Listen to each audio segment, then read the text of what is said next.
up for Goliath, who we'll see in a moment. But nope, Lambourne's key role in this race as the Tour de France reaches its climax is as domestique. Very good, yes, absolutely. That's horse number 3, Lambourne, although we'll be talking about Action as well, who may well have, I think the brothers or half-brothers, aren't they? Yes, they are. Sean Levy riding. Of course, Sean Levy's had some success with Aidan O'Brien, Jan Bruegel in the Ledger a couple of years ago. But again, this fella in to make the pace, and he was in to do something similar in the Irish Derby for Benvenuto. Actually, no, he did, yeah, he went on in the end. He was quite slowly away, but he went on, didn't he? So yeah, I think we'll be doing something similar here. You won't miss him in the race, A, because he'll be forward, B, because his head's carried at a very high jaunty angle. Here's another shot of Kalpana.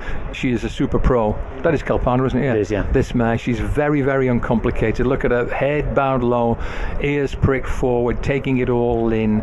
She's on top for me as a potential value contender. This is Minnie, I believe. It is, yeah. Minnie Hawk going down, horse number 7, in the hands of Wayne Lorden, who of course was aboard Lambourne when he won the Derby back at Epsom last year. Take us through what happened to her tactically in the Prince of Wales Stakes, because she nearly got caught up in the pace duel. She did, yeah. They went crazy. There was one Coolmore pace setter, one Godolphin pace setter, obviously with Ombudsman in mind, and Minnie Hawk just got a bit too close to that. You could almost see Ryan Moore's mind ticking over with a couple of furlongs gone, thinking I'm a bit too close to this, and he took her back, but the damage might have been done, but she boxed on pretty well. And yeah, I think if there's going to be one at a decent price running well, I think it's Minnie Hawk, but I think she might only be running for one position here. I'm never that keen on taking them each way when they're just running for one position. But if you had a match bet between the two Ballydoyle horses, Minnie Hawk and Benvenuto Cellini, which way you jump? Minnie. I think I might as well. Yeah. Even though Benvenuto Cellini is 4.8 in the World Pool and Minnie Hawk is 13, I think the two overs are Minnie and Kalpana, the two key fillies in the race. Okay, I think we're going to hear from Ryan Moore now, of course, is partnering Benvenuto. Oh, Hayley Moore we're going to hear from, who has got Francis-Henri Graffard in the parade ring. Here we are. Francis, we just grab you very quickly. Both of the horses, they look quite enthusiastic to get on with things today. Yes, well, they know where they are, so it's but it's good to see them like this, and they're not breaking too much sweat, so it's fine. Yeah, definitely. How pleased are you with seeing your wonderful horse who won it last year, Clansgan, come back to form last time out? I was very relieved. It was important, with this bad race at Epsom. He looked really well. He had a lot of ground to make up, but he came on a lot for the race again, so he looks great. Yeah, and obviously the ground conditions will be a real positive today. Exactly. I mean, the only thing is he has a lot of weight on, and he might find himself a little far back, so he needs to be a very good champion to make up so much ground on these good horses, Tactically, will you just keep things as they normally are with him, just making him switch off? I think we don't have much choice, because I think there should be a lot of pace early on, and he's a horse, he doesn't like to be taking out of his own rhythm in the early part of the race, so like I said to Mikel, just ride him like he likes to be ridden. He always performs well when we do that, but as I said, they're very good horses in this race, so hopefully he can make up the ground. Absolutely. And then just finally Goliath, we saw him run a huge race here back at the Royal Ascot meeting. Are you happy with him as well? I couldn't be happier. He looks wonderful, the horse. I think his race here in the Hardwick was very good. He loves Ascot. I can't have a better Goliath. I don't know if he's back to the same form 2 years ago, but for me he's in top form and he can run a big race. As we know, things needs to go his way with pace, and he can be relaxed and he can really quicken on the ground. So now they're both in top form, so now I cross my fingers. Right, best of luck. Thank you. Thank you very much. Let's zone in on Goliath. There is a great close-up shot of number 1 on the race card, Calandagan, but we haven't had a close-up of Goliath. We'll get one in a moment with his funky string hold. That's a muscular reaction. There's nothing wrong with him. He's always like that with his near hind leg. He benefited from a molten gallop to win this race 2 years ago, and he might not have actually replicated that stellar rating too often, but he's not been too far off it, and he was unlucky when third in the Hardwick Stakes when his jockey Sumion lost the irons with about 70 metres to go. go. And you got a good pace to aim at that day as well. So, I mean, one hesitates to use the word one-dimensional about a Group 1 winner, but I think he is a little bit like that. He does need a strong gallop. He doesn't have that push-button acceleration like a horse like Calandigan has, but if they go really sharp out in front and they're really ticking along, you'll be looking at Goliath thinking he's every chance he'll run well. Here we go down the card. Calandigan hold up, Goliath hold up, Lambourne likely to force the pace. We're not sure how strong. Masquerade Ball's a hold up horse, slightly warm, nothing to worry about. We'll come to Württemberg in a minute, but he came from way back to be second in the 2 mile 10-0 show.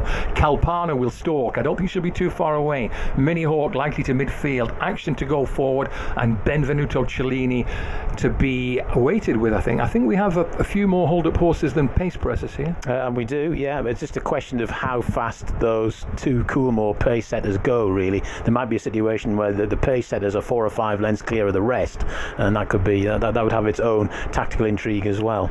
Calandigan solid as a rock here in the British market, round about 2.2 or thereabouts.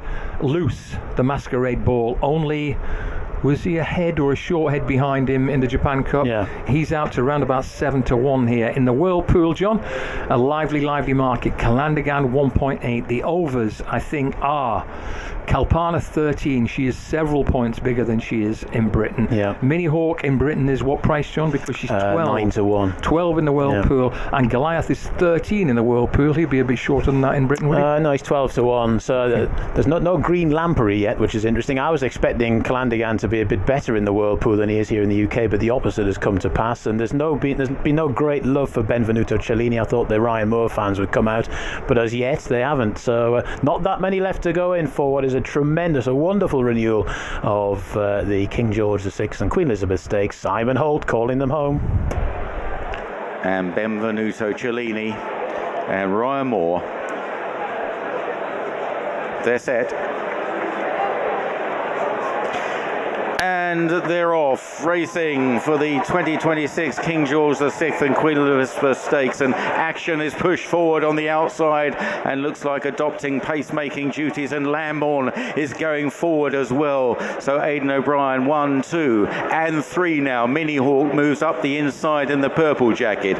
They're followed by Calpana and then Württemberg. Out wide is Benvenuto Cellini, out wide of Goliath, and out the back, both held up the Japan Cup 1, 2. Calandigan and Masquerade Ball, who's quite keen, going down the hill. Action leads the way as they make their journey towards Swinley Bottom and coming towards the final 9 furlongs. Action leading from Lambourne on the outside of Mini Hawk, then Calpana, last year's runner-up, to the outside of Württemberg, then the Irish Derby winner Benvenuto Cellini. Goliath, the 24 winner, is on the inside of him, and the back 2 still. Calandigan just to the outside of Masquerade Ball. Now exiting Swinley Bottom and racing on towards the final 7 furlongs inside the 7, and they're racing on towards the 6, and it's Action by 3 lengths to Mini Hawk in second. Lambourne is back in third, another 2.5 lengths then to Württemberg round the inside of Calpana, another 2 lengths then to Benvenuto Cellini. Goliath towards the rear, Calandigan and Masquerade Ball is the back marker as they continue their journey uphill all the way towards the home turn. And it's Action that still leads the way. Lambourne in second, Mini Hawk on the inside, still a 1, 2, 3 for Aidan O'Brien. Calpana in fourth. Calandigan is now making headway on the outside of Benvenuto Cellini, followed by Goliath. Dropping out is Württemberg. Masquerade Ball has got a lot to do as they turn for home. Lambourne driven up on the outside of Mini Hawk as Action gives way. They are chased by Calpana, who travels really well in the hands of Colin Keane, angling out. Benvenuto Cellini is wide. Look wider. Here comes Calandigan. They're followed by Goliath. Inside the 2, Calpana took it up from Benvenuto Cellini. Here comes Calandigan, now with his familiar late run, but Calpana may have first run. It's Calpana by a length and a half to Calandigan. Can he reel back the filly? It could be Calpana's day. Calpana from Calandigan, and it's Calpana for King George Glory. In second, Calandigan. Benvenuto Cellini staying on well in third, and Lambourne in fourth.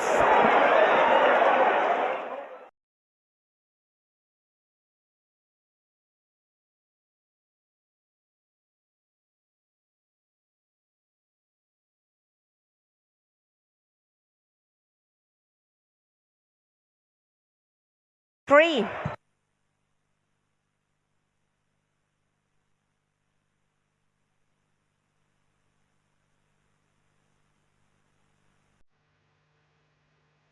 Provisional results of the 5th and feature race this afternoon. The clear and Benvenuto Cellini. So a big afternoon, fans reporting.